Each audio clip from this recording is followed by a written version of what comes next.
అయిందా?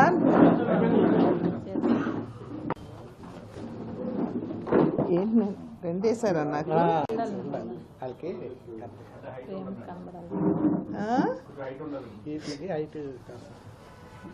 సరే మాట్లాడాల్సింది.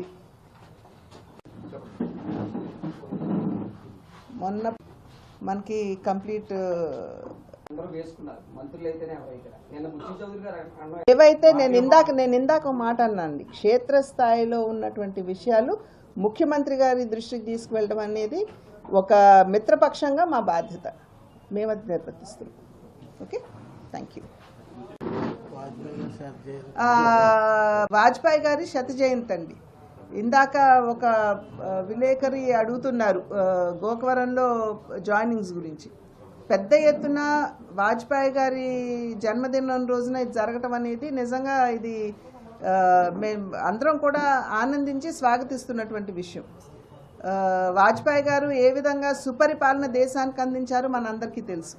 వారి హయాంలోనే ఈ ప్రధానమంత్రి సడక్ యోజన కావచ్చు, ఇవన్నీ కూడా వారు ఆనాడు తీసుకురావటం. అదే సర్వశిక్ష అభియాన్ రూపంలో ఉచిత విద్యని బిడ్డలందరికీ 6 సంవత్సరాల నుండి 14 సంవత్సరాల పిల్లలకి అందరికీ కూడా ఉచిత విద్యను తీసుకురావడం, అవినీతి రహిత పాలనని వారు అందించడం, పోఖ్రాన్ న్యూక్లియర్ టెస్ట్ ఏదైతే ఉందో దాన్ని జరిపి భారతదేశం కూడా ఒక శక్తివంతమైనటువంటి దేశం అని చెప్పి నిరూపించడం, ఇవన్నీ కూడా వాజ్పేయి గారి హయాంలో జరిగినటువంటి విషయాలు. ఇది అందులోనూ మాకు భారతీయ జనతా పార్టీకి వ్యవస్థాపకుల్లో వారు కూడా ముఖ్యులు. ఒక రకంగా చెప్పాలంటే ఏదైతే ఇప్పుడు సభ్యత్వ నమోదు కార్యక్రమం జరుగుతుందో ఇది వారికి నిజమైనటువంటి శ్రద్ధాంజలిగా మేము భావిస్తున్నాం.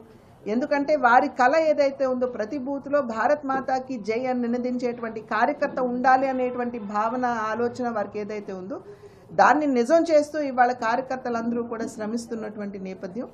ఇవాళ ఆంధ్ర రాష్ట్రంలో 25 లక్షల సభ్యత్వాన్ని మేము నమోదు చేసుకున్నాం.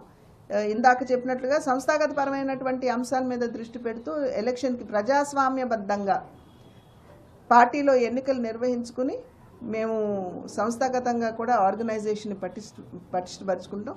ఇదంతా కూడా రేపు 25వ తారీఖు నుండి మాకు సంస్థాగతంగా అటల్ బిహారీ వాజ్పేయి గారికి నివాళిగా మేము ఈ కార్యక్రమాలన్నీ కూడా చేపడతాం.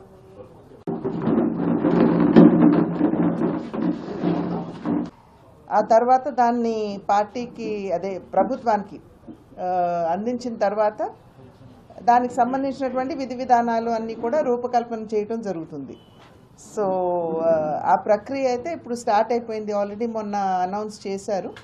ఒక ఇంచుమించుగా ఒక 30 మందితోటి జేపీసీ వేయటం జరిగింది.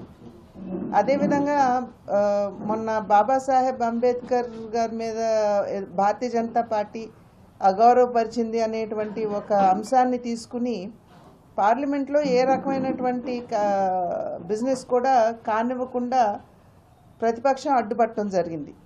ఇవాళ మీ అందరికీ కూడా మీ మాధ్యమంగా ప్రజలందరికీ కూడా తెలియజేసేటువంటి విషయం, బాబాసాహెబ్ అంబేద్కర్ గారిని అమితంగా గౌరవించేటువంటి పార్టీ భారతీయ జనతా పార్టీ.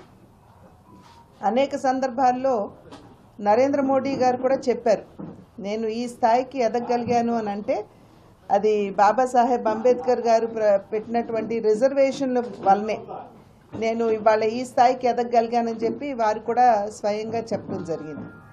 ఎన్నికల సందర్భంలో ఒక దుష్ప్రచారం చేశారు భారతీయ జనతా పార్టీ. అదేవిధంగా ఎన్డీఏ కూటమి అధికారంలోకి వస్తే రాజ్యాంగాన్ని ఎత్తివేస్తారు అనేటువంటి అంశాన్ని చాలా గట్టిగా ప్రచారం చేయడం జరిగింది.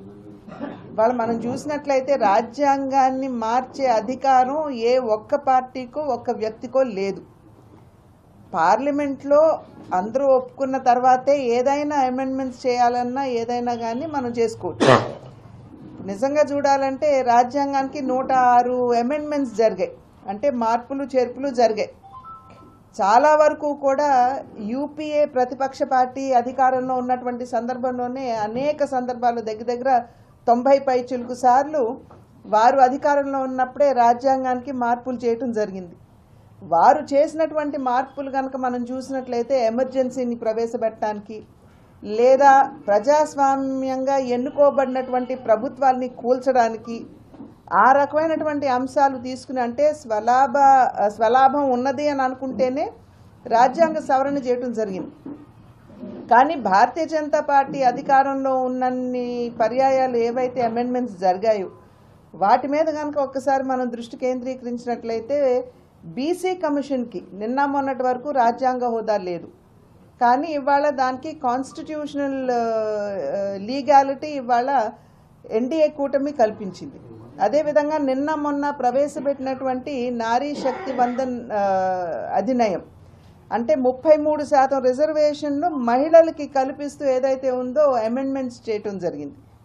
కనుక భారతీయ జనతా పార్టీ నాయకత్వంలో ఉన్నటువంటి ఎన్డీఏ ప్రభుత్వం ఏవైతే అమెండ్మెంట్స్ చేసిందో అది దేశంలో ఉన్నటువంటి పౌరులకి అదేవిధంగా కొన్ని వర్గాలకి న్యాయం చేయాలి అనేటువంటి భావనతోటి చేసినటువంటి సవరణలే కానీ ఇంతకుముందు చేసినట్లు వాళ్ళకి ఉపయోగపడేటువంటి సవరణలు ఎప్పుడు కూడా ఎన్డీఏ ప్రభుత్వం చేయలేదు. ఇది ప్రజలు ప్రధానంగా గుర్తించవలసినటువంటి విషయం.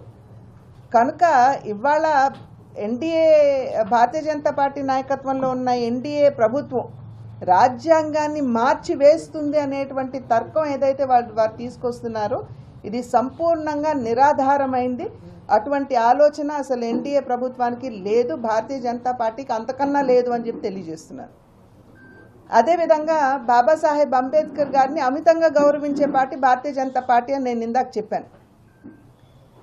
బాబాసాహెబ్ అంబేద్కర్ మా నాయకుడు అని చెప్పి అనేక సందర్భాల్లో కాంగ్రెస్ పార్టీ చెప్పుకున్నారు. కానీ వారికి భారత రత్న ఎందుకు ఇవ్వలేదు అని చెప్పి మేము ప్రశ్నించాం. వారే ఈ 75 సంవత్సరాల స్వాతంత్రానంతరం చూసినట్లయితే 75 సంవత్సరాలు 65 సంవత్సరాలు వాళ్ళే అధికారంలో ఉన్నారు. కానీ వాళ్ళు బాబాసాహెబ్ అంబేద్కర్ గారికి ఎప్పుడు భారతరత్న ఇవ్వాలి అన్న ఆలోచన కూడా వారికి రాలేదు. అది వాజ్పేయి గారు హయాంలో వారికి భారతరత్న ఇచ్చినటువంటి విషయాన్ని ఇక్కడ ప్రజలందరూ కూడా గమనించాలి. అదేవిధంగా వారి జీవితంతో ముడిపడినటువంటి 5 ప్రాంతాలు, వారు జన్మించిన ఇల్లు అదేవిధంగా వారు విద్య అభ్యసించినటువంటి ఇల్లు, వారు మినిస్టర్గా బాధ్యతలు స్వీకరించిన తర్వాత వారు ఉన్నటువంటి గృహం, అదేవిధంగా వారు నిర్మాణం పొందినటువంటి ఆ ఇల్లు, చివరికి లండన్లో వారు లాయర్గా విద్యను అభ్యసించినటువంటి ఇంటిని కూడా కొనుగోలు చేసి ఈ 5 కూడా పంచతీర్థాలుగా నామకరణం చేసి వాటిని అభివృద్ధి చేసింది కూడా భారతీయ జనతా పార్టీ నాయకత్వంలో ఉన్న ఎన్డీఏ ప్రభుత్వమే. అందులోనూ అనేక సందర్భాల్లో నేను ఇందాక చెప్పాను, నరేంద్ర మోడీ గారు స్వయంగా చెప్పినటువంటి విషయం, నేను ఈ స్థాయికి వచ్చానంటే వారు ఇచ్చినటువంటి రిజర్వేషన్ మాధ్యమంగానే నేను వచ్చానని చెప్పి వారు కూడా చెప్పడం జరిగింది. వారిలాగా ఇప్పుడు కాంగ్రెస్ పార్టీ లాగా రాజ్యాంగాన్ని జేబులో పెట్టుకుని ఎప్పుడు కూడా భారతీయ జనతా పార్టీ ఆ రకంగా వ్యవహరించలేదు.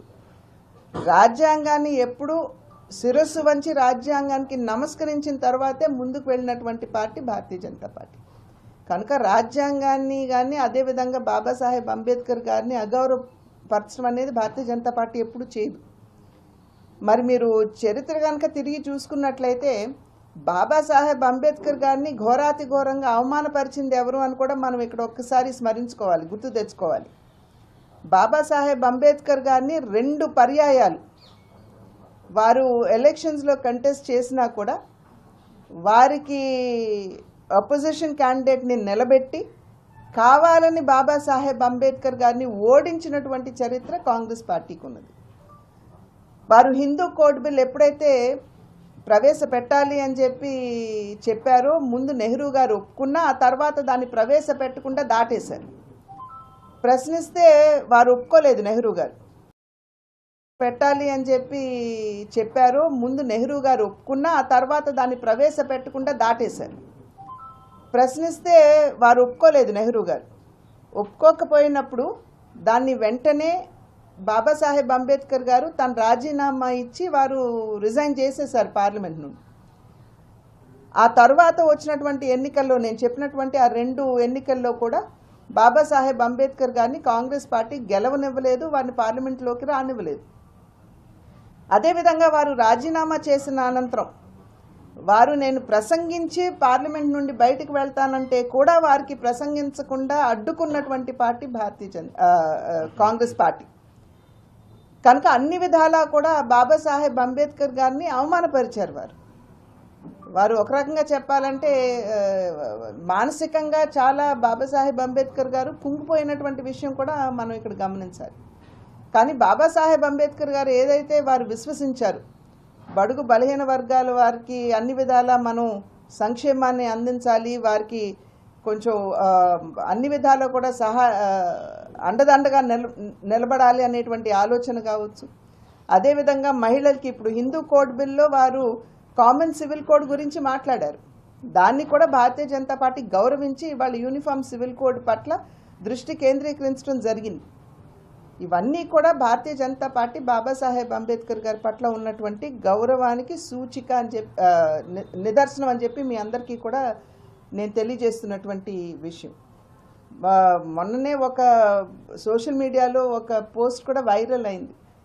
రాహుల్ గాంధీ గారు వచ్చి మహారాజ్ శివాజీ గారికి దండ వేశారు, కానీ పక్కనే ఉన్న బాబాసాహెబ్ అంబేద్కర్ గారి బొమ్మకి దండ వేయకుండా. మీడియాలో ఉన్నటువంటి మీరందరూ కూడా చూసుంటారని నేను అనుకుంటున్నాను. దాన్ని ఆయన చిత్రం ముందు అట్లా పెట్టేసి ఆయన అవతలకు వెళ్ళినటువంటి వీడియో కూడా బాగా వైరల్ అయింది. కనుక నిజంగా ఎవరు బాబాసాహెబ్ అంబేద్కర్ గారిని గౌరవిస్తున్నారో ప్రజలందరూ కూడా గమనిస్తున్నారని చెప్పి మేము భావిస్తున్నటువంటి విషయం. ఆ సందర్భంలో పార్లమెంట్ నడవనివ్వకుండా ప్రజా సమస్యలు ఏవైతే ఉన్నాయో చర్చకు రావాల్సినటువంటి ఒక గొప్ప దేవాలయం పార్లమెంట్ అయితే దాన్ని నడవనివ్వకుండా బాగా ఇబ్బంది పెట్టి అసలు ఎటువంటి బిజినెస్ కూడా జరగకుండా అడ్డుకున్నారు అనేటువంటి విషయం మీరందరూ కూడా ప్రజలందరూ కూడా చూసే ఉంటారు. కనుక ఎప్పుడూ కూడా భారతీయ జనతా పార్టీ రాజ్యాంగాన్ని ఉల్లంఘించలేదు. మరి అదేవిధంగా నాకు కూడా ఒక అవకాశం వచ్చింది, పార్లమెంట్లో మాట్లాడేటువంటి అవకాశం వచ్చింది కాన్స్టిట్యూషన్ మీద.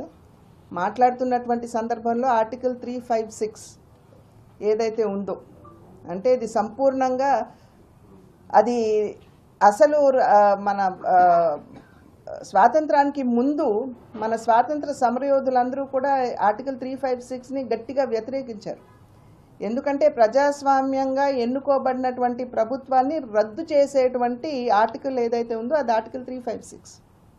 కనుక దాన్ని మనం తీసుకురాకూడదు అని చెప్పి భావించినా కూడా ఆ తర్వాత రాజ్యాంగంలో పొందుపరచడం జరిగింది. ఎందుకంటే పోస్ట్ ఇండిపెండెన్స్ ఇండియాలో ఇప్పుడిప్పుడే మనకి స్వాతంత్రం లభించింది. ఎక్కడైనా సరే ఏదైనా గొడవలు జరిగినా, కొంచెం యూనిటీ ఇంటెగ్రిటీ దెబ్బతిన్నా, లా అండ్ ఆర్డర్ మనం కొంచెం గాడిలో పడేంత వరకు ఈ ఆర్టికల్ ఉంటుంది అనేటువంటి భావనతోటి 356ని ప్రవేశపెట్టారు.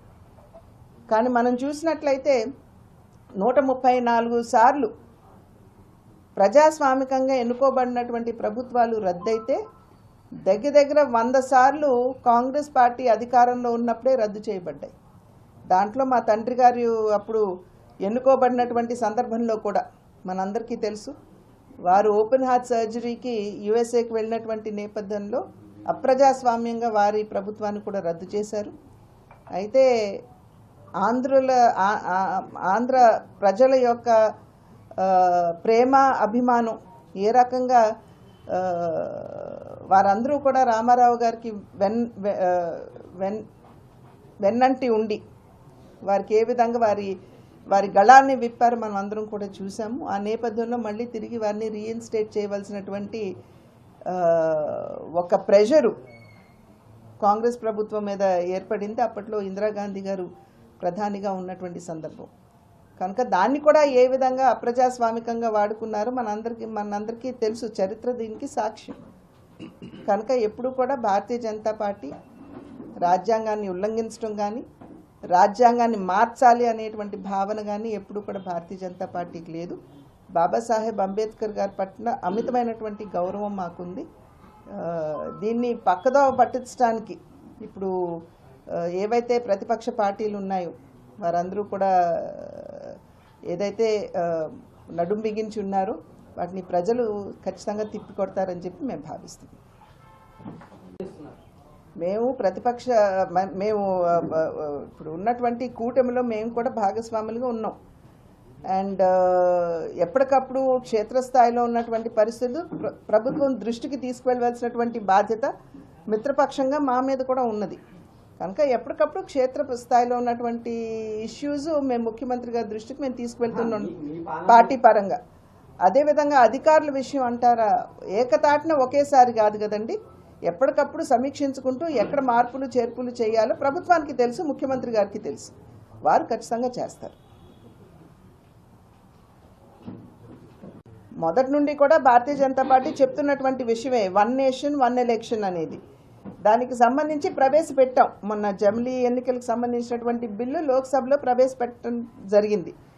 దాని మీద జేపీసీ కూడా వేయటం జరిగింది. ఈ జేపీసీ చాలా వైడ్గా అందరితోటి కన్సల్టేషన్స్ చేస్తుంది. అది రాజకీయ పార్టీలు కావచ్చు, నాయకులు కావచ్చు, లేదా ప్రజలు కూడా వారికి ఉన్నటువంటి అనుమానాలు, భావాలు అన్నీ కూడా వారికి రాయొచ్చు. ఇవన్నీ పరిగణలోకి తీసుకున్న తర్వాత మళ్ళీ తిరిగి దాని మీద ఏ విధి విధానాలు ఏ విధంగా ఉండాలి అనేటువంటి ఒక నిర్ధారణకు వచ్చిన తర్వాత విధి విధానాలను రూపొందించడం, బిల్లును ప్రవేశపెట్టడం జరుగుతుంది. అప్పుడు మళ్ళీ తిరిగి పార్లమెంట్లో చర్చ అనేది జరుగుతుంది. దాని మీద ఓటింగ్ అడిగితే ఓటింగ్ కూడా చేయటం జరుగుతుంది. ఆ ప్రక్రియ అంతా అయిన తర్వాతే జమిలీ బిల్లు వస్తుంది. తెలుగు రాష్ట్రాల్లో ఇప్పుడు బాగా తీవ్ర చర్చనీయాంశమైంది అల్లు అర్జున్ అంశం. ఇంకా ఇప్పుడు కూడా అది కంటిన్యూ అవుతానే ఉంది. దానికి సంబంధించి వారు ఆల్రెడీ పిలిచినట్టున్నారండి. వాళ్ళ వారిని అల్లు అర్జున్ గారిని రమ్మన్నట్టున్నారు ఎంక్వైరీ కోసం. వారి ఏదైతే వారి స్టేట్మెంట్ ఉంటుందో అదంతా కూడా ఇవాళ రికార్డ్ అవుతుంది. ప్రజలందరూ కూడా చూస్తున్నారు జరుగుతున్నటువంటి. ఏదేమైనప్పటికీ కూడా ఇప్పుడు ఈ ఏదైతే ఎంక్వైరీ జరుగుతుందో, ఎంక్వైరీ జరిగిన తర్వాత డెఫినెట్ గా దాని మీద యాక్షన్ అనేది ఉంటుంది అనేది నేను అనుకుంటున్నాను. అసెంబ్లీలో ఘాటుగా మాట్లాడటం, ఆ తర్వాత ఆయన అల్లు అర్జున్ గారు మీడియా సమావేశంలో మాట్లాడిన తర్వాత ఇంకా తీవ్రంగా ఈ అంశాలు నడుస్తూనే ఉంది. దీనికి ఇప్పటికి కూడా 10 లక్షల రూపాయలు 25 లక్షల రూపాయలు ప్రకటిస్తే 10 లక్షలే మాకు అందినాయి అని బాధిత కుటుంబం సంబంధించిన వ్యక్తి కూడా చెప్పారు. ఆ విషయాలన్నీ ఆర్థిక సాయం వీటన్నిటిలోకి వెళ్ళదలుచుకోలేదండి నేను. అక్కడ డెఫినెట్గా ఏమిటంటే అల్లు అర్జున్ గారు ఒక యాక్టర్గా వస్తున్నటువంటి సందర్భంలో పోలీసు అక్కడ ప్రొటెక్షన్ అనేది డెఫినెట్గా అక్కడ కల్పించాలి. ఒక్క నిమిషం, అక్కడ కల్పించాలి. అక్కడ ఎక్కడో అది ఏమన్నా లోపించిందా అనేది చాలామందికి అనుమానం ఉంది. తగినంత స్థాయిలో అక్కడ పోలీస్ ప్రొటెక్షన్ లేదేమో అనేటువంటి అనుమానం చాలా ఉంది. ఆ సందర్భంలో ఒక పేరున్నటువంటి యాక్టర్ వస్తున్నటువంటి సందర్భంలో ఏ రకంగా తొక్కిసలాట జరుగుతుందో అందరికీ తెలుసు. దానికి ముందుగానే ప్రిపేర్డ్గా ఉండాలి. సో ఆర్థిక సాయం అంటారా, అది వాళ్ళకి సంబంధించినటువంటి విషయం. దాని మీద నేను స్పందించవలసినటువంటి అవసరం.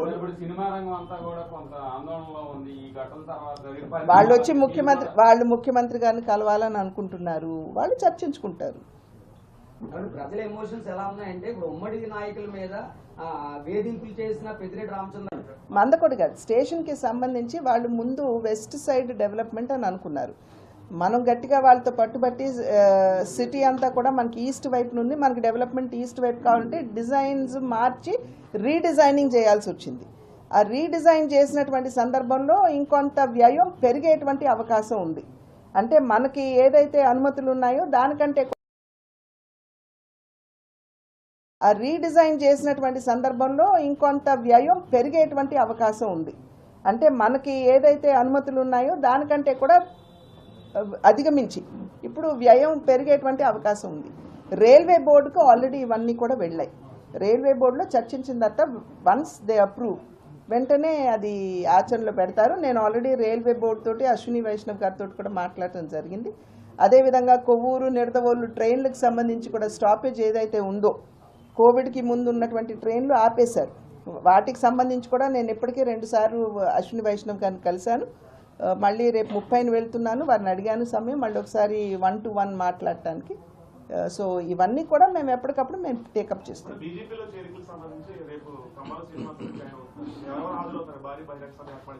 నాయకులందరూ హాజరవుతారండి. మా పార్టీ కార్యకర్తలందరూ హాజరవుతారు.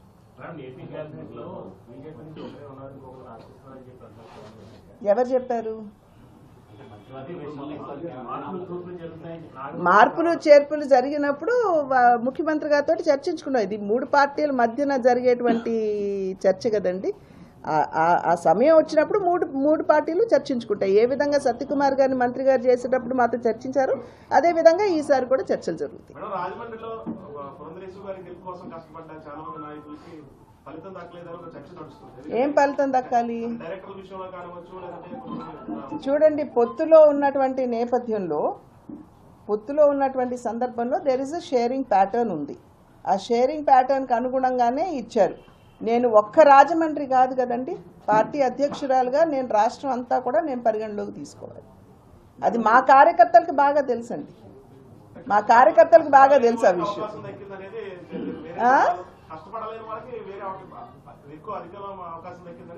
అట్లా ఎప్పుడూ లేదండి. ఏదైనా సరే పార్టీలో మాకు పద్ధతి ఉంది. సంఘటనా మంత్రి ఒకరు ఉంటారు, పార్టీ అధ్యక్షురాలు ఉంటారు, పైన శివప్రకాష్ గారు ఉంటారు. ఈ చర్చ జరిగిన తర్వాతే పేర్లు నిర్ధారించడం అనేది జరుగుతుంది. అదే ప్రక్రియని ఫాలో అయ్యి పేర్లు నిర్ధారించడం జరిగింది. కాంగ్రెస్ వాళ్ళని చెప్పానండి, నేను ఇందాక వివరంగా చెప్పాను ఏ విధంగా బాబాసాహెబ్ అంబేద్కర్ గారిని అవమానపరిచిందో కాంగ్రెస్ పార్టీ నేను చెప్పడం జరిగింది. వారు క్షమాపణ చెప్పమనండి, ముందు వారు చెప్పాలి కదా. మేక్ ఇన్ ఇండియా, భారత డిజిటల్ అని చెప్తున్నారు. ఇక్కడ స్థానికంగా ఐటీ విద్యార్థులు 3 ఏళ్ల మట్టి అసలు డ్రైవ్ లేదు మేడం గారు. ఇక్కడ ఉద్యోగాలు కానీ ఐటీ ఉద్యోగాలు సాధారణంగా క్యాంపస్ సెలెక్షన్ జరుగుతుందండి. ఇప్పుడు లేవు మేడం గారు, 3 ఏళ్ల మట్టి ఆగిపోయి క్యాంపస్ సెలెక్షన్ జరుగుతుంది.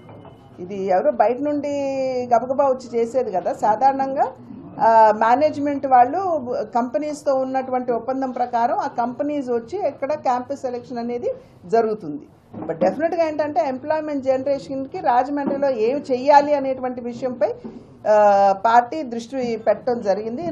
ఎంపీగా కూడా నేను చర్చించడం జరిగింది. టూరిజం డెవలప్మెంట్ అనేది జరగాలి, టూరిజంలో మంచి ఎంప్లాయ్మెంట్ ఆపర్చునిటీస్ ఖచ్చితంగా ఉంటాయి.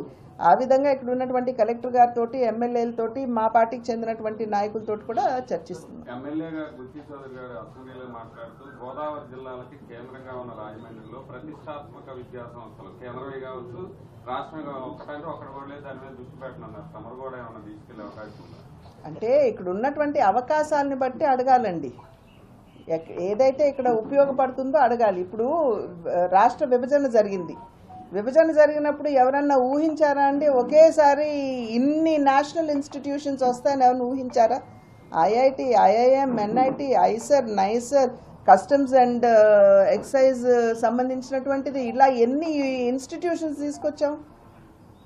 సో దానికి అనువుగా ఏదైతే డెఫినెట్గా ఇక్కడ అవసరమో దాని మీద దృష్టి పెడుతూ అవసరమైన దాన్ని తీసుకొచ్చే విధంగా కృషి చేస్తాం.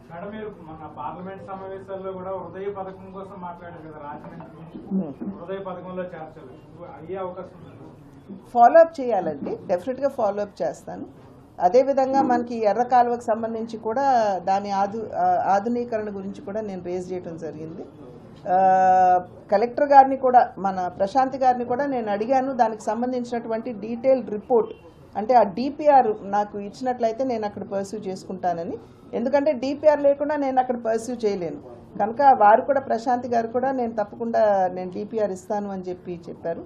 184 కిలోమీటర్లు మన ఎర్ర కాలువ, దగ్గర 27,000 పైచిలకి ఎకరాలకి సాగునీరు అందిస్తుంది. మొన్న వచ్చినటువంటి వరదల్లో మనం చూసాం ఏ విధంగా దాన్ని మోడర్నైజ్ చేసుకున్నటువంటి సందర్భంలో ఎంత మనం ఇబ్బంది పడ్డామో, నష్టపోయామో మనం అందరం కూడా ప్రత్యక్ష సాక్షులం కనుక ఆ విషయాన్ని కూడా నేను అక్కడ రేస్ చేశాను. మీ హయాంలో విమానం ఢిల్లీ, బాంబే వేశారు కానీ అంతటి ప్రచారం మీరు చేయలేకపోయారంటే అసలు మీ వర్గం కానీ అంత మంచి కార్యక్రమం చేపట్టి ప్రచారంలో వెనకబట్టి ప్రచారం అంటే ఇప్పుడు ప్రయాణికులే మాకు ప్రచారం అండి. ప్లస్ అవును, రామ్మోహన్ గారు వచ్చారు, ఆయన స్వయంగా మంత్రి గారు వచ్చారు, దాన్ని ఓపెన్ చేశారు. ఇంకా అంతకంటే పని చేసిన తర్వాత మాట్లాడటం వేరండి, ఏదో జరగబోతుంది అని చెప్పడం వేరు, చేసిన తర్వాత మాట్లాడటం నా నైజం. ఇంకోటి చివరిగా మీ జిల్లా వర్గంలో 60 ఏళ్ళు ఏదో వయసు పరిమితి పెట్టారట, అది మా అంతర్గత విషయం అండి. ఓకే, వాజ్పేయి గారి శత జయంతి అండి. ఇందాక ఒక విలేకరి అడుగుతున్నారు గోకవరంలో జాయినింగ్స్ గురించి. పెద్ద ఎత్తున వాజ్పేయి గారి జన్మదినం రోజున ఇది జరగటం అనేది నిజంగా ఇది మేము అందరం కూడా ఆనందించి స్వాగతిస్తున్నటువంటి విషయం. వాజ్పేయి గారు ఏ విధంగా సుపరిపాలన దేశానికి అందించారో మనందరికీ తెలుసు. వారి హయాంలోనే ఈ ప్రధానమంత్రి సడక్ యోజన కావచ్చు, ఇవన్నీ కూడా వారు ఆనాడు తీసుకురావటం. అదే సర్వశిక్ష అభియాన్ రూపంలో ఉచిత విద్యని బిడ్డలందరికీ 6 సంవత్సరాల నుండి 14 సంవత్సరాల పిల్లలకి అందరికీ కూడా ఉచిత విద్యను తీసుకురావడం, అవినీతి రహిత పాలనని వారు అందించడం, పోఖ్రాన్ న్యూక్లియర్ టెస్ట్ ఏదైతే ఉందో దాన్ని జరిపి భారతదేశం కూడా ఒక శక్తివంతమైనటువంటి దేశం అని చెప్పి నిరూపించడం, ఇవన్నీ కూడా వాజ్పేయి గారి హయాంలో జరిగినటువంటి విషయాలు. ఇది అందులోనూ మాకు భారతీయ జనతా పార్టీకి వ్యవస్థాపకుల్లో వారు కూడా ముఖ్యులు. ఒక రకంగా చెప్పాలంటే ఏదైతే ఇప్పుడు సభ్యత్వ నమోదు కార్యక్రమం జరుగుతుందో ఇది వారికి నిజమైనటువంటి శ్రద్ధాంజలిగా మేము భావిస్తున్నాం. ఎందుకంటే వారి కళ ఏదైతే ఉందో ప్రతి బూత్లో భారత్ మాతాకి జై అని నినదించేటువంటి కార్యకర్త ఉండాలి అనేటువంటి భావన ఆలోచన వారికి ఏదైతే ఉందో దాన్ని నిజం చేస్తూ ఇవాళ కార్యకర్తలందరూ కూడా శ్రమిస్తున్నటువంటి నేపథ్యం. ఇవాళ ఆంధ్ర రాష్ట్రంలో 25 లక్షల సభ్యత్వాన్ని మేము నమోదు చేసుకున్నాం. ఇందాక చెప్పినట్లుగా సంస్థాగతపరమైనటువంటి అంశాల మీద దృష్టి పెడుతూ ఎలక్షన్కి ప్రజాస్వామ్యబద్ధంగా పార్టీలో ఎన్నికలు నిర్వహించుకుని మేము సంస్థాగతంగా కూడా ఆర్గనైజేషన్ పటిష్టపరుచుకుంటాం. ఇదంతా కూడా రేపు 25వ తారీఖు నుండి మాకు సంస్థాగతంగా అటల్ బిహారీ వాజ్పేయి గారికి నివాళిగా మేము ఈ కార్యక్రమాలన్నీ కూడా చేపడతాం.